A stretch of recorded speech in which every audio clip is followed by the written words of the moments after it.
Su nerimu laukiam Europos olimpinio festivalio Skopje. Žinojom, kad bus labai sudėtingos sąlygos. Jos ir buvo sudėtingos. Didžiulis karštis, prastai pritaikytos bazės, prastus gyvenimo sąlygos, bet pasirodo, mūsų jaunieji sportininkai turi ypatingai tvirtą charakterį. Kaip niekada daug medalių, kaip niekada daug gerų emocijų ir šiandien mes jiems visiems padėkojom štai čia. Čia yra momentas, kai laimėjo auksą. Čia yra 4 krepšininkai ir laiko auksinį šaukštą. Šiaip treneriai negalvojat pavardės pasikeisti? Jeigu šitą klausimą gaučiau po 50 centų, tai turėčiau 200. Prisimenu olimpinį festivalį, tai labai geros emocijos, ta atmosfera, viskas.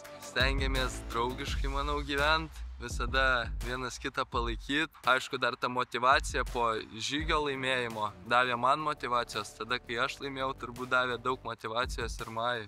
Faina būti tarp Lietuvos didelės komandos, kuri viens kitus palaikom ir tikrai tai padėjo tokiam rezultatam pasiekti.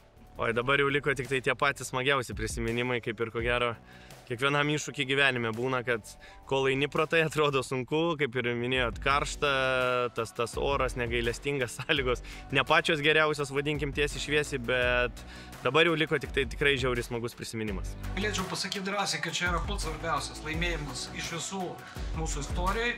Tai yra pirmas medalis su olimpiniais ženkliukais.